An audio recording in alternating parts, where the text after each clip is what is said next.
Olá pessoal, tudo bem com vocês? Especialmente os nossos alunos do sexto ano.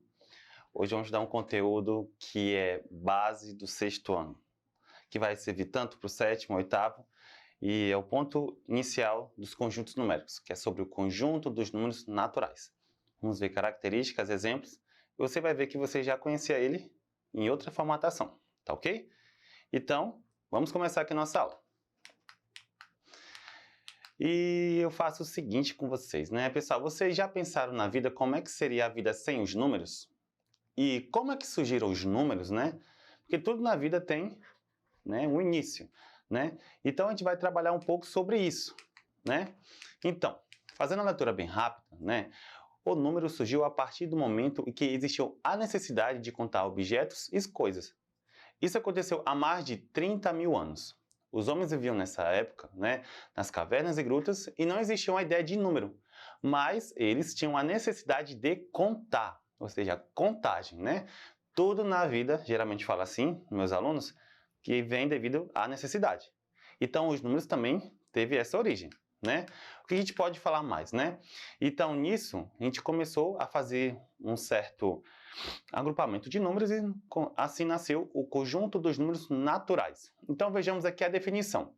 O conjunto dos números naturais ele é representado pela letra N e a nossa principal ferramenta de contagem. Elas são basicamente os números que usamos para contar, ou seja, os cardinais. Ou seja, falamos assim, 2 dias, 5 filhos, né? Ou 12 meses. E o conjunto dos números naturais, ele tem um símbolo, como foi falado ali em cima, é uma letra N com 2 perninhas, assim que a gente fala no dia a dia. E a gente vê que ele começa com 0, depois vem com 1, com 2, com 3, com 4 e assim infinitamente. Geralmente eu falo que você vai começar com 0 e sempre vai adicionando uma unidade, né? Então a gente já começa a ter mais ou menos noção como é que é o conjunto dos números naturais, né? Como foi falado, né, segundo a língua portuguesa, podemos ter como referência os números cardinais. Quando você vai estudar português, tem a parte de números, existem algumas classificações, números cardinais, ordinais, fracionários. E quando falar a palavra cardinal, quer lembrar que é contagem, tá bom? E contagem remete ao conjunto dos números naturais. Vamos falar mais um pouquinho sobre ele, tá? Falando ainda sobre os números naturais, não tem como você pegar um bom livro e ele não falar sobre o que é um sucessor, né? Então, na matemática, a gente trabalha muito isso. Mas o que vem ser sucessor? Vamos fazer aqui a leitura. Se o número natural x é maior que y, o x é identificado como sucessor, né? Arrumando em ordem crescente, o sucessor de um número natural, né, é o próximo número à direita. Tá bom? Então, o sucessor do número 4 é o 5, porque 5 é maior que 4. O sucessor de 12 é 13, porque 13 é maior do que 12. O sucessor de 39 é 40, porque ele está à direita de 39. E assim, 155, né? Ele, no caso, tem como sucessor 156. Você pode ver que um é maior que o outro ou que está à direita, como a gente viu na definição. Tá ok? E aí nós falamos sobre sucessor. E só para voltar aqui, quando o número natural é sucessor do outro, ambos são classificados como consecutivos, né? A gente pode falar que está um depois do outro, ou que são consecutivos, tá ok? Então, essa é a definição de sucessor. Se a gente fala, gente, de sucessor, nós temos que falar também de antecessor, né? A palavra já está quase escrita aí, né? Então, vamos fazer a leitura. Caso o número x seja menor que o número y, né? Esse número x é chamado de antecessor. Na ordem crescente, o antecessor do conjunto de números naturais é o algarismo da esquerda. É aquele valor que fica à esquerda, né? Olha aqui nosso exemplo. O antecessor de 4 é o número 3, porque ele está antes, ele é menor. Assim como o do 12 é o 11, assim como o 39 vamos ter o número 38, porque ele é menor, ou seja, ele está antes, está à esquerda. E assim, o antecessor de 155 é 154. Ou basta pegar um número e subtrair menos 1. Outra maneira de você obter, no caso, o antecessor. Tá ok? Então, nós temos a primeira parte de sucessor e aqui de antecessor. Só uma ideia aqui que é importante, né? O número 0, pessoal, é o único elemento sem antecessor, pois 0 menos 1 é igual a menos 1. Ou seja, os números negativos não pertencem aos números naturais. Vamos supor que tem uma questão na prova e fale assim: qual é o único número que não tem antecessor? O único número que não tem antecessor é o número 0. E se perguntasse, todos os números possuem sucessores dos números naturais? Você vai dizer que sim, porque basta pegar um número e adicionar uma unidade. Tá ok? Então, essas são as informações mais importantes sobre antecessor e sucessor. Continuando aqui o estudo sobre os números naturais, nós podemos falar o que ainda, né? Que nós podemos representar os números naturais na reta numérica. Essa reta é chamada de abscissa. Tal reta inicia do zero, né? E vai acrescentando uma unidade para cada elemento posterior, né?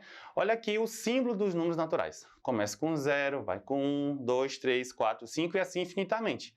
Eu consigo reescrever na reta numérica. O primeiro elemento é o 0. 0 mais 1 é 1, 1 mais 1 é 2, 2 mais 1 é 3, e você vai ver que tem começo, mas não tem fim. Só para reforçar, essa reta é chamada de abscissa. Então, onde eu consigo representar todos os elementos no caso dos números naturais, tá ok? É um clássico falar desse conteúdo em que onde a gente possa trabalhar na reta numérica. Tirando essa parte da reta numérica, nós temos que falar também dos subconjuntos dos números naturais. Quando fala sub, quer dizer que está dentro ou abaixo. Nós temos aqui dois grupos muito importantes que a gente já viu no dia a dia, né? Então, vou fazer aqui a leitura para você entender como é que são, na verdade, esses conjuntos. Vamos lá. O conjunto dos números naturais pares é formado por todos os números que resultam numa multiplicação pelo número 2, né? Esse conjunto também pode ser classificado como dos divisores não negativos de 2, né? Então, matematicamente, o conjunto dos números que pode ser escrito da forma, né, 2 vezes n. Ou seja, para que seja par, basta pegar o número natural e multiplicar por 2, né?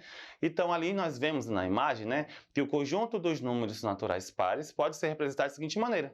Começa com 0, 2, 4, 6, 8, 12 e assim vai infinitamente. Tá ok? Então, basta pegar o número natural e multiplicando por 2. Né? Novamente, ele tem começo, mas não tem fim. E para eu reescrever, basta pegar esse número, né, natural e multiplicar por 2. Tá ok? Esse é o comportamento de número que é considerado par. Se eu tenho um número que é considerado, pessoal, par, né, eu consigo representar na reta numérica. Olha, começa com 0, que é o dobro de 0. O dobro de 1 é 2, o dobro de 2 é 4, o dobro de 3 é 6, a gente consegue fazer infinitamente essa abscissa. Então, aí nós temos um subgrupo, né, dos números naturais, porque ele está dentro de todos os números que são naturais, tá ok? Então, se eu falei para vocês sobre os pares, tem que falar, né, o oposto deles, né, que são os ímpares, né? Então, o conjunto dos números ímpares, pessoal, também tem uma característica, né? Esse conjunto é formado por todos os números naturais que não são pares, né? Então, quem não é par é ímpar, né? É até interessante comentar que quando tem muita gente que fala que o 0 não é par. Só voltando um pouquinho, ó, o 0 ele é par. Em relação ao sinal, ele é neutro, tá ok? Só para reforçar um pouquinho, porque a gente já adentrando aqui nos números ímpares, né? Segundo a definição, todo número é ímpar é aquele que não é par. Então, todo número ímpar, pessoal, olhando aqui a tela, né, nós temos um certo formato. Ou vai ser o dobro do número natural mais 1, ou o dobro do número natural menos 1.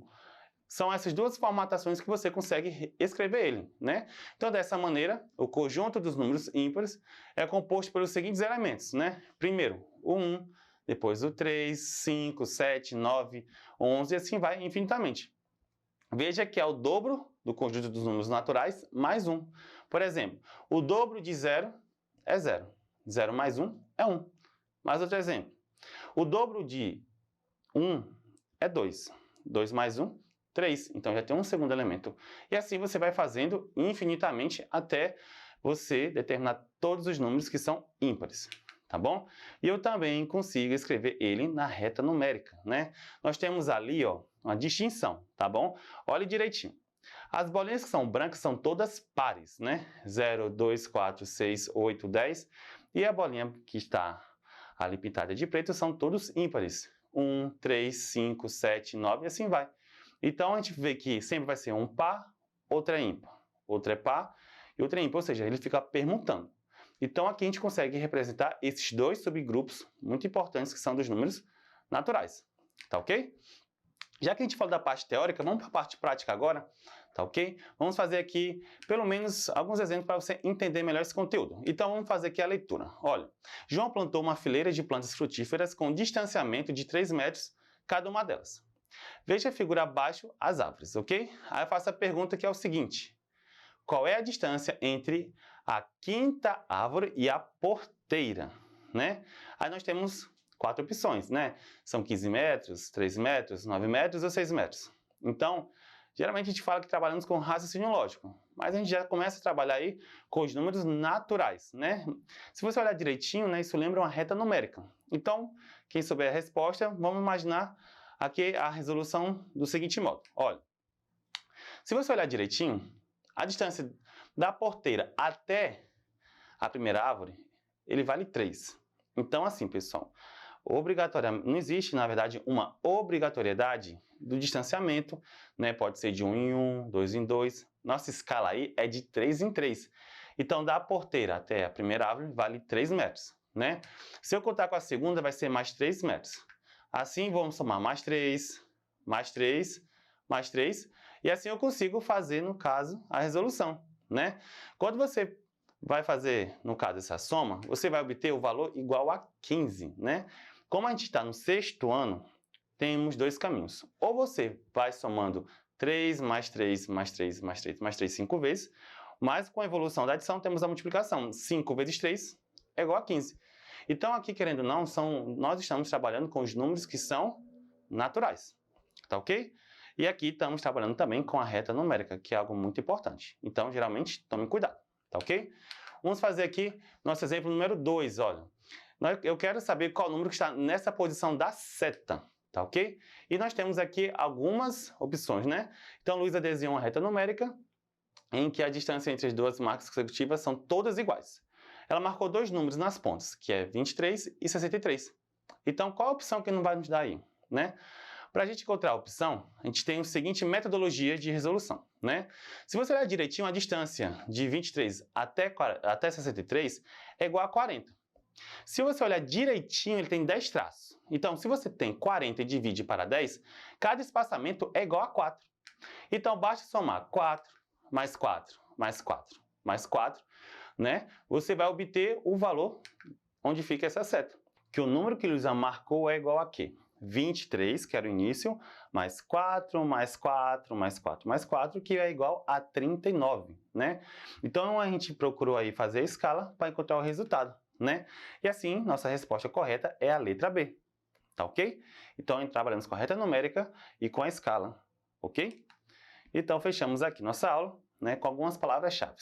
Falamos a definição dos números que são naturais, o símbolo, que é a letra N, antecessor e sucessor, né?